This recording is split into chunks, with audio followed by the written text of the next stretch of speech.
മൃഗം PhD എടുത്താലും മനുഷ്യന്റെ രൂപത്തിലേക്ക് വരുന്നില്ല. മറിച്ച് ഒരു PhD-കാരൻ ഒറ്റ നിമിഷം കൊണ്ട് മൃഗമായി തീരാം. എപ്പോഴൊക്കെയാണ് മനുഷ്യൻ മൃഗമായി തീർന്നത്? തന്നോടുകൂടെ ജീവിക്കുവാൻ ദൈവം കൊടുത്ത തക്കതുണയായ ഭാര്യയെ നിലത്തിട്ട് ചവിട്ടുന്നവൻ മനുഷ്യനാണോ മൃഗമാണോ നിങ്ങളുടെ മനസ്സാക്ഷിക്ക് വിടുന്നു. ഇന്ന് കള്ളിനും കഞ്ചാവിനും രാഷ്ട്രീയാരായത്തിനും അടിമയായി സ്വന്തം കുഞ്ഞുങ്ങളോട് കരുണയില്ലാത്തവൻ, അപ്പനെയും അമ്മയും ബഹുമാനിക്കാത്തവൻ, ജാതിയുടെയും മതത്തിന്റെയും പേരിൽ തെരുവിൽ കുത്തി മലർത്തുന്നവൻ മനുഷ്യനാണോ മൃഗമാണോ നിങ്ങളുടെ മനസ്സാക്ഷിക്ക് വിടുന്നു. ഇന്ന് പല ഭവനങ്ങളിലും സന്തോഷമില്ല, സമാധാനമില്ല.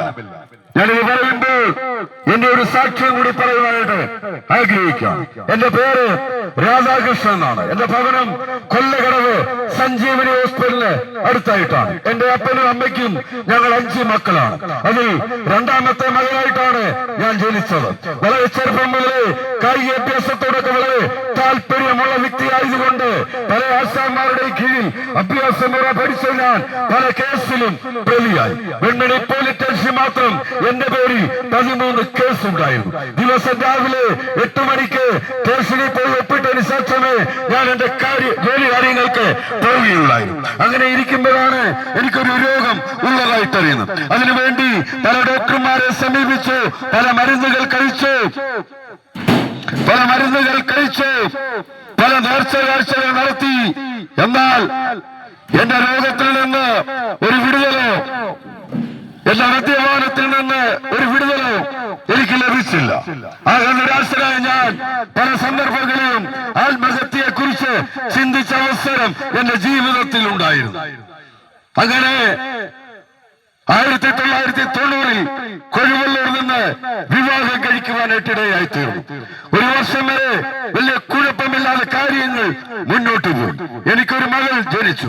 വീണ്ടും പഴയ സ്വഭാവത്തിലേക്ക് മദ്യപാനത്തിനും മയക്കുമരുന്ന് അടിമയായ ഞാൻ 1 വയസ്സുള്ള എന്റെ മകളെയും എന്റെ ഭാര്യയെയും വളരെ മൃഗീയമായി ഞാൻ മർദ്ദിച്ചു.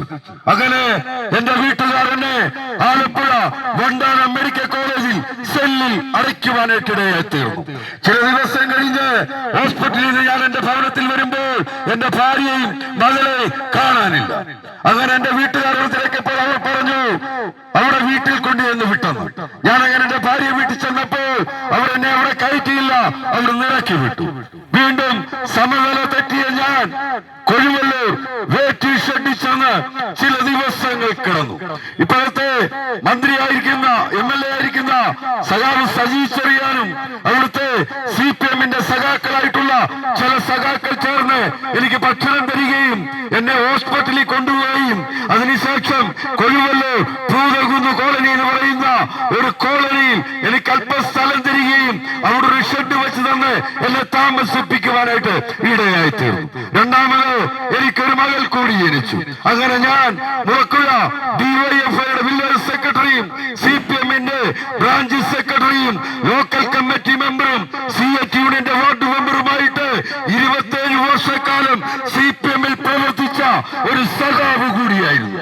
മുൻ മന്ത്രിമാരായിരുന്ന ആരോഗ്യവകുപ്പ് മന്ത്രി സഖാവ് വീണ ജോർജും ധനകാര്യ വകുപ്പ് മന്ത്രിയായിരുന്ന സഖാവ് തോമസ് ഐസക്കും വിദ്യാഭ്യാസ മന്ത്രിയായിരുന്ന MA ബേബിയും സാംസ്കാരിക വകുപ്പ് മന്ത്രിയായിരുന്ന സഖാവ് സജി ചെറിയാനും CPM-ന്റെ ജില്ലാ സെക്രട്ടറി മുതൽ ഇങ്ങോട്ടുള്ള എല്ലാ സഖാക്കളുമായിട്ട് നല്ല സ്നേഹബന്ധം ഉള്ള ഒരു വ്യക്തി കൂടിയായിരുന്നു. എന്നാൽ ഈ സന്ദർഭങ്ങളിലൊന്നും എന്റെ മദ്യപാനത്തിൽ നിന്നോ എന്റെ മയക്കുമരുന്ന് ഉപയോഗത്തിൽ നിന്നോ എനിക്കൊരു വിടുതലോ സൗഖ്യമോ ലഭിച്ചില്ല.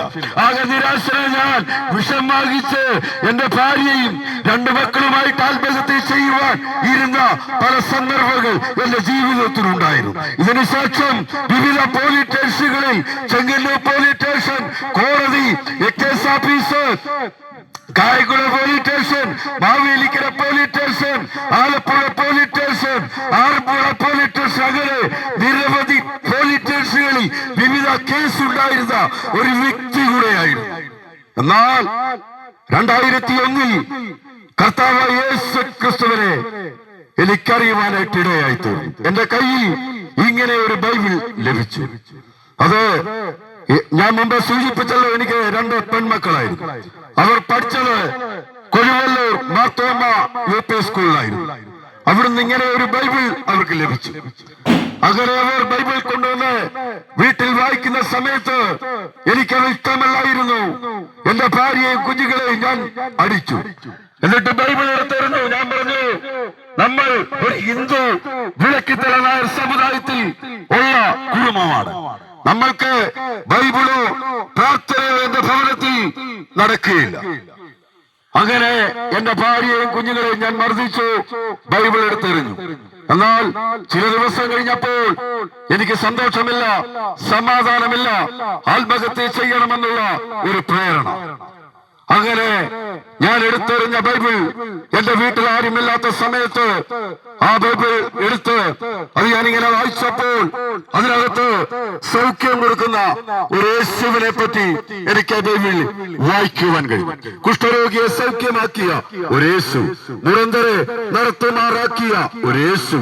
അത് മാത്രവുമല്ല, ഗദരദേശം എന്ന് പറയുന്ന ഒരു സ്ഥലത്ത് ഭൂതം ബാധിച്ച് ചങ്ങലയാൽ ബന്ധിക്കപ്പെട്ട് ആരാലും ഒരു ആശ്രയമില്ലാതെ കിടക്കുന്ന ഒരു മനുഷ്യൻ.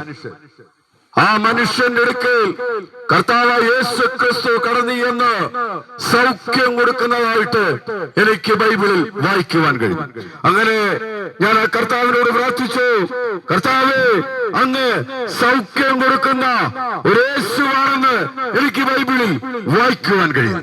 അങ്ങനെയെങ്കിൽ എനിക്കൊരു സൗഖ്യം, ഒരു വിടുതൽ നൽകിയ ദേശത്ത് നടു റോഡിലിറങ്ങി എന്റെ സഹപ്രവർത്തകരോട്, എന്റെ ബന്ധുമിത്രാദികളോട്, എന്റെ സ്വന്തക്കാരോട് ഞാൻ വിളിച്ചു പറയാം, കർത്താവായ യേശു ക്രിസ്തു ജീവിക്കുന്ന ദൈവമാണ്.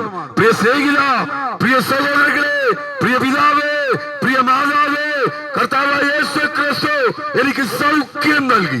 അതുകൊണ്ടാണ് ദേശത്ത് വന്ന് ഇങ്ങനൊരു സുവിശേഷം, ഇങ്ങനൊരു സാക്ഷ്യം പറയുവാൻ ഇടയായി തീർന്നത്. അത് മാത്രമല്ല, ഞാൻ ഈ ബൈബിൾ ഇങ്ങനെ വായിച്ചപ്പോൾ അനുഗ്രഹിക്കുന്ന ഒരു യേശുവിനെ പറ്റി എനിക്ക് ബൈബിളിൽ വായിക്കുവാൻ കഴിയും. 5 അപ്പം കൊണ്ട് 5000 പേരെ പോഷിപ്പിച്ച ഒരു യേശു, ഒഴിഞ്ഞ പടക് നിറച്ചു കൊടുത്തുവിട്ട ഒരു യേശു, അങ്ങനെ അനുഗ്രഹങ്ങൾ വാരിക്കോരി കൊടുക്കുന്ന ഒരു യേശുവിനെ പറ്റി എനിക്ക് ബൈബിളിൽ വായിക്കുവാൻ കഴിയും. അങ്ങനെ ഞാൻ ഈ ദൈവത്തോട് പ്രാർത്ഥിച്ചു, കർത്താവേ, അങ്ങൊരു സൗഖ്യം മാത്രം കൊടുക്കുന്ന യേശുവല്ല, അനുഗ്രഹിക്കുന്ന ഒരു യേശുവാണെന്ന് എനിക്ക് ബൈബിളിൽ വായിക്കുവാൻ കഴിയും. അങ്ങനെയെങ്കിൽ എന്നെയും എന്റെ തലമുറയും ഒന്ന് അനുഗ്രഹിക്കാം. പ്രിയ സ്നേഹിത, പ്രിയ സഹോദരങ്ങളെ, ഞാൻ മുമ്പ് സൂചിപ്പിച്ചല്ലോ, എനിക്ക് 2 പെൺമക്കളായി. ആരുടെയും ഒരു ആശ്രയമില്ല. ഒരു മനുഷ്യൻ പോലും ഞങ്ങളെ തിരിഞ്ഞു നോക്കാത്ത അവസ്ഥ. അതിന്റെ മൂല കാരണം ഞാൻ മദ്യത്തിനും മയക്കുമരുന്നിനും അടിമയായ വ്യക്തിയായതുകൊണ്ട് ഒരു മനുഷ്യൻ പോലും ഞങ്ങളുമായിട്ട് സഹകരിക്കുവാൻ തയ്യാറായില്ല. എന്നാൽ ഇന്ന് എന്റെ മൂത്ത മകൾ സൗദിയുടെ പ്രദേശത്ത് കിങ് ഫൈസൽ മിനിസ്ട്രി ഹോസ്പിറ്റലില് നേഴ്സായിട്ട് വർക്ക് ചെയ്യുന്നു. 13 വർഷമായി. അനുഗ്രഹിക്കപ്പെട്ട ഒരു വിവാഹം നടക്കുവാൻ ദൈവം സഹായിച്ചു.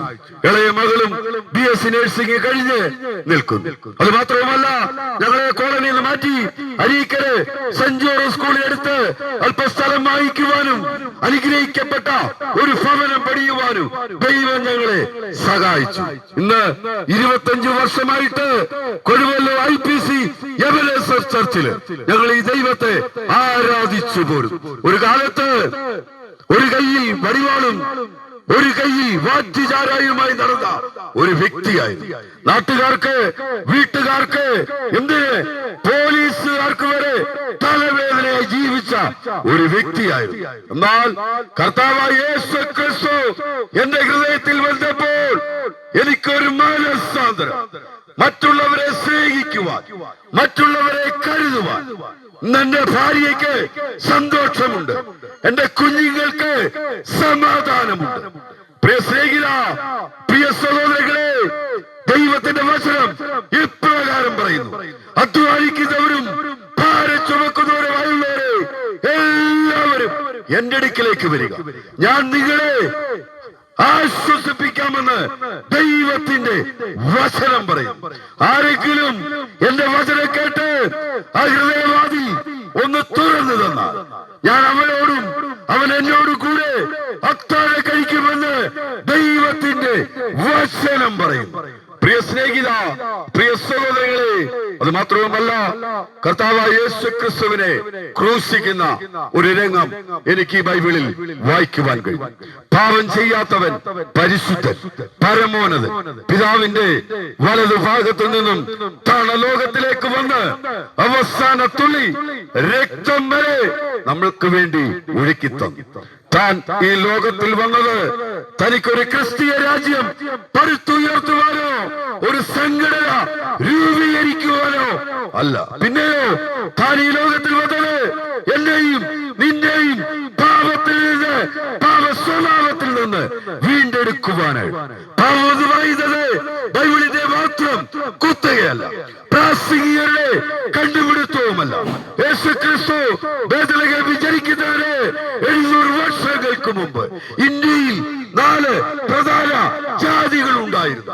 അവരുടെയൊക്കെ ഗ്രന്ഥങ്ങളിൽ പാപത്തെ കുറിച്ച് പരാമർശിക്കുന്നുണ്ട്. എന്നാൽ പാപപരിഹാരത്തിന് ഒരു യാഗം ആവശ്യമായി. അന്ന് ആര് തന്നെ അതിന് ഒരുങ്ങാതിരുന്നപ്പോൾ പിതാവായ ദൈവം തന്റെ ഓമനകുമാരനെ താഴലോകത്തിലേക്ക് അയച്ചു. റോമൻ ഗവൺമെന്റിന്റെ പടയാളികളാൽ പിടിക്കപ്പെട്ടു. പ്രിയ സ്നേഹിത, പ്രിയ സഹോദരങ്ങളെ, പ്രിയ പിതാവേ, പ്രിയ മാതാവേ, താൻ ഒരു വാക്ക് കൽപ്പിച്ചിരുന്നുവെങ്കിൽ സ്വർഗത്തിൽ നിന്ന് 10,000-കണക്കിന് ദൂതന്മാർ ഇറങ്ങി വന്ന് റോമൻ സാമ്രാജ്യം കത്തിച്ച് ചാമ്പലാക്കാമായി. എന്നാൽ പിതാവായ ദൈവം അങ്ങനെ ചെയ്തിരുന്നു എങ്കിൽ ഇന്ന് ഞങ്ങളെ പോലുള്ളവർക്ക് ദേശത്ത് വന്ന് ഇങ്ങനെ ഒരു സുവിശേഷം പറയുവാൻ സാധിക്കയില്ല. അങ്ങനെ 2 കള്ളന്മാരുടെ നടുവിൽ 3 ആണിമേൽ കർത്താവായ യേശു ക്രിസ്തുവിനെ ക്രൂശിച്ചു. പ്രിയ സ്നേഹിത, പ്രിയ സഹോദരങ്ങളെ, ആ ക്രൂസ് നിങ്ങൾ ശ്രദ്ധിച്ചിട്ടുണ്ടോ? അതിന് 4 മൂലയുണ്ട്. അതിന് ഒരു അർത്ഥമുണ്ട്. മുകളിലത്തെ മൂല എൻ, വലതുവശത്തെ മൂല ഇ, ഇടതുവശത്തെ മൂല W, താഴത്തെ മൂല എസ്. ചേർത്ത് വായിച്ചാൽ ന്യൂസ്. നടുക്ക് കിടക്കുന്നു ഗുഡ്. ചേർത്ത് വായിച്ചാൽ ഗുഡ് ന്യൂസ്. ഒരു സന്തോഷ വാർത്ത, ഒരു സമാധാനത്തിന്റെ വാർത്ത. അതാണ് ഞങ്ങൾ ഇവിടെ പ്രസംഗിക്കുന്ന സുവിശേഷം. ഇന്ന് ആഞ്ചലിക് കൊമ്പിലും ആസട്ട് ബൾബിലും പ്രൈവറ്റ് ട്രാക്കിലും സൈനൈഡിലും അനേകരെ ആത്മഹത്യ ചെയ്യുമ്പോൾ അതാ ആ ക്രൂശിലേക്കൊന്ന് നോക്കുക. നീ ചോദിച്ചില്ലേ എവിടെ സന്തോഷമെന്ന്? നീ ചോദിച്ചില്ലേ ആരാണ് വീണ്ടെടുപ്പുകാരൻ? നീ ചോദിച്ചില്ലേ ആരാണ് സന്തോഷം സമാധാനം നൽകുക? അതാ ആ ക്രൂശിലേക്കൊന്ന് നോക്കുക. മറ്റൊരുത്തരിലും രക്ഷയില്ല. നാം രക്ഷിക്കപ്പെടുവാൻ ആകാശത്തിന്റെ കീഴിൽ മനുഷ്യരുടെ നൽകപ്പെട്ട യേശു ക്രിസ്തുവിന്റെ നാമമല്ലാതെ മറ്റൊരു നാമം ഇല്ല. പ്രിയ സ്നേഹിത, പ്രിയ സഹോദരങ്ങളെ, ദൈവത്തിന്റെ വചനം ഇപ്രകാരം പറയുന്നു: മദ്യപാനി സ്വർഗരാജ്യത്തിൽ കടക്കുകയില്ല. പുകവലിക്കുന്ന നിന്റെ ഹൃദയത്തിൽ ദൈവം വസിക്കുവാനായിട്ട് ആഗ്രഹിക്കുന്നില്ല.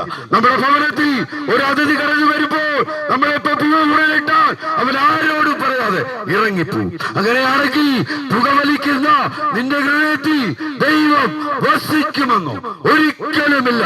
പ്രിയ സ്നേഹിത, പ്രിയ സഹോദരങ്ങളെ, ഇന്ന് അനേക മഹാന്മാരുടെ കല്ലറ അടഞ്ഞു കിടക്കുമ്പോൾ പാലസ്തീന്റെ മണ്ണിൽ ഒരൊറ്റ കല്ലറ തുറന്നു കിടക്കുന്നു. അതാണ് ഞങ്ങൾ ഇവിടെ പ്രസംഗിക്കുന്ന കർത്താവായ യേശു ക്രിസ്തുവിന്റെ കല്ലറ. പ്രിയ സ്നേഹിത, പ്രിയ സഹോദരങ്ങളെ, ഇന്ന് അനേക കൊടുംഭാവികളെ വിശുദ്ധന്മാരാക്കിയതാണ് ഈ സുവിശേഷം. അനേക നരഭോജികളെ നരസ്നേഹികളാക്കിയതാണ് ഈ സുവിശേഷം. അനേക മദ്യപാനികളെ മാനസാന്തരത്തിലേക്ക് നടത്തിയതാണ് ഈ സുവിശേഷം. 1600 വർഷങ്ങൾക്കിടയിൽ എഴുതപ്പെട്ട ഗ്രന്ഥമാണ് ഈ ബൈബിൾ. ആദ്യമായി ബഹിരാകാശത്ത് കൊണ്ടുപോയ ഒരേ ഒരു പുസ്തകം ഈ ബൈബിളാണ്. അനേക ഭാഷയിൽ നിന്നും ഒരു ഭാഷയിൽ നിന്നും അനേക ഭാഷയിലേക്ക് പരിഭാഷപ്പെടുത്തിയ പുസ്തകം ഈ ഒരൊറ്റ പുസ്തകമാണ്. പ്രിയ സ്നേഹിത, പ്രിയ സഹോദരങ്ങളെ, കർത്താവായ യേശു ക്രിസ്തു നിങ്ങളെ സ്നേഹിക്കുന്നു. അതുകൊണ്ട് കർത്താവിന്റെ കൽപ്പനയായ സ്നേഹം ഏറ്റുകൊണ്ട് ദൈവത്തോടെ കൂടെ വസിക്കുവാൻ കഴിക്കുവാനായിട്ട് നിങ്ങളെയും നിങ്ങളുടെ കുടുംബത്തെയും യേശുക്രിസ്തുവിന്റെ നാമത്തിൽ ക്ഷണിച്ചുകൊണ്ട് തുടർന്നുള്ള ശുശ്രൂഷയ്ക്ക് വേണ്ടി ദേവാസനെ ക്ഷണിക്കും.